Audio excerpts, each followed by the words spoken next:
What does a barely readable map on the desk of North Korean leader Kim Jong-un in a propaganda photo say about Pyongyang's increasingly capable missile and nuclear weapons programs and how Japan fits into its military doctrine? A lot, it turns out. A new imagery analysis obtained exclusively by the Japan Times sheds some light on how the North views Japan and Tokyo's American protector as it seeks to master the technology needed to mount a nuclear warhead on a long-range missile capable of striking anywhere in the United States, a goal it inched closer to Friday with a second successful intercontinental ballistic missile test. One image, taken from the North's July 4 launch of the HWASONG-14 HS-14, its first ICBM, shows Kim observing the test through binoculars, his elbows planted firmly on a wooden desk with a virtually unreadable map of the missile's trajectory spread across it. Indecipherable to some, the photo languished as just one of scores of propaganda shots dispersed by the regime.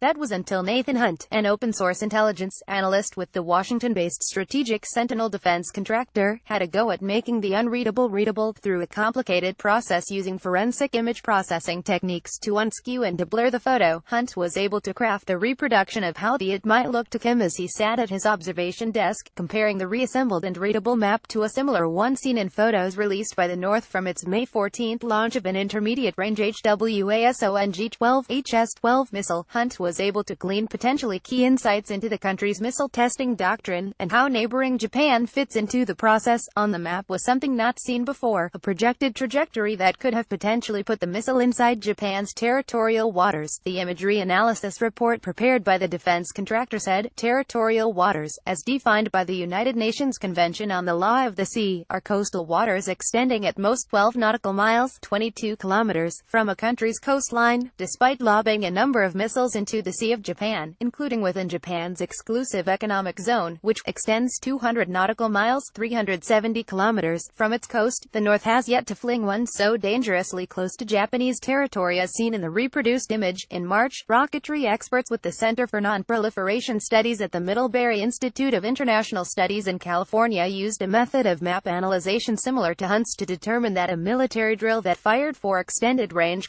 Scud missiles into waters off the coasts of Aomori and Akita prefectures had been intended to simulate the range needed to conduct a nuclear attack on U.S. Marine Corps Air Station Iwakuni in Yamaguchi Prefecture. That was the first time the North Koreans had been specific about plans for attacking U.S. forces in Japan with nuclear weapons, which they said would be used to repel a potential invasion. But a test firing by the North into or near Japan's territorial waters would have damaging consequences, even if they never intended the missile to fly that far and impact at that point. The report said, such a move would be dangerous on the part of North Korea and could have resulted in a military response from Japan to safeguard its territory. It said, likely, said John Schilling, a North Korea expert and aerospace engineer. The map was purposely displayed by the regime in Pyongyang as an indication of its newfound capabilities. I think it is very likely that North Korea either intended to signal that the ICBM test could have reached the edge of Japanese territorial waters, or intended